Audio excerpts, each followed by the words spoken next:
Hello, my name is Poon Virarot. Today I'm going to answer two questions.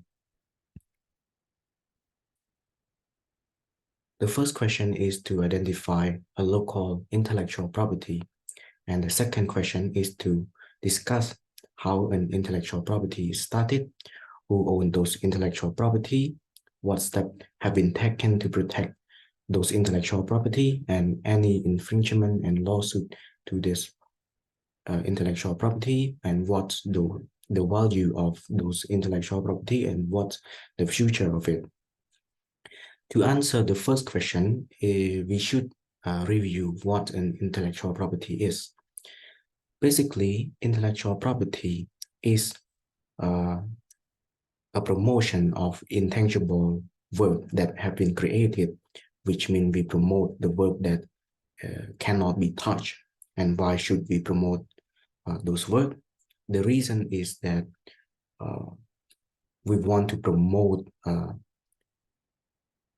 people to create their own unique thing, and we can distribute to the consumer of those work without lose the advantage or profit from the original creator or original inventor.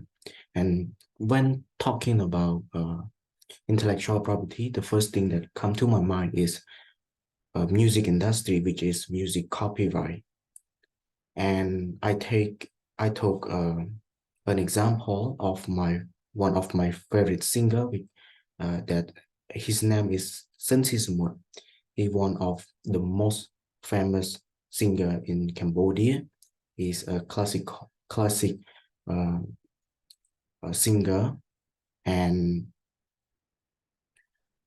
he have been passed away during the Khmer Rouge regime, and he an example of music copyright which related to intellectual property. So in 2016, more than 57 of his songs have been received an intellectual property right from our government, which is the government of culture and fine art, that have been given the right to 57 of his song, and it add up to 130 of his song to protect it by copyright, which means his family can take advantage and get profit from one of his family member works, which is Sensisimon.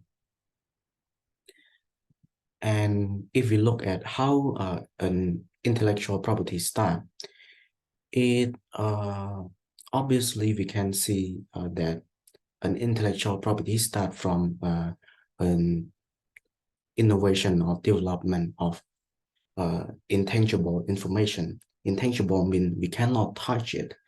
So why we want to protect those information? The reason we want to protect those information because intangible information, can be easily exploit the ownership of the owner, and it can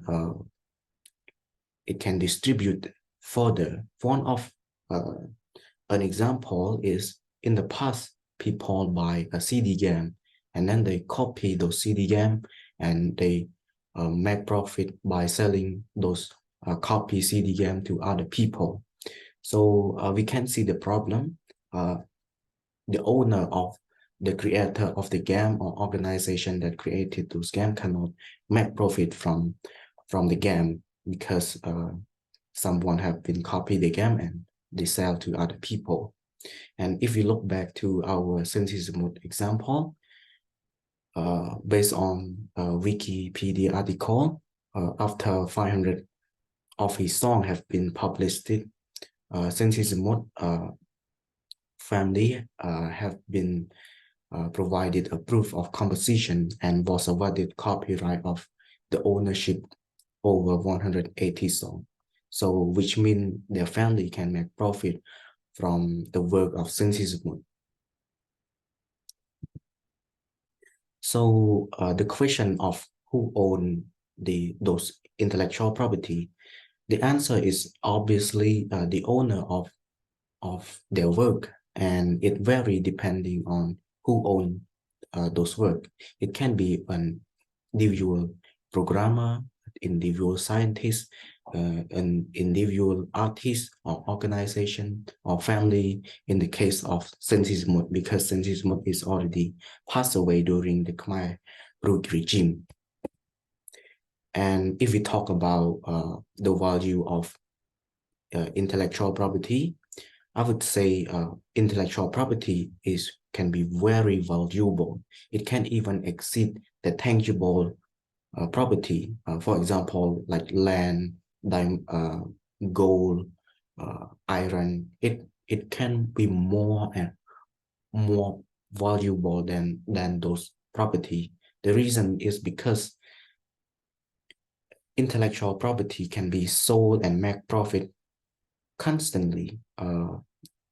They can make profit from license. One of the obvious example, like music copyright, like since his mod song, we can put his song to streaming music platforms such as Spotify and YouTube, and we can make the profit from you from music license. And if we look to like trade secret, like algorithm, it's very complex and it's very valuable to the company because it gives the uniqueness to the company and their product. Thank you.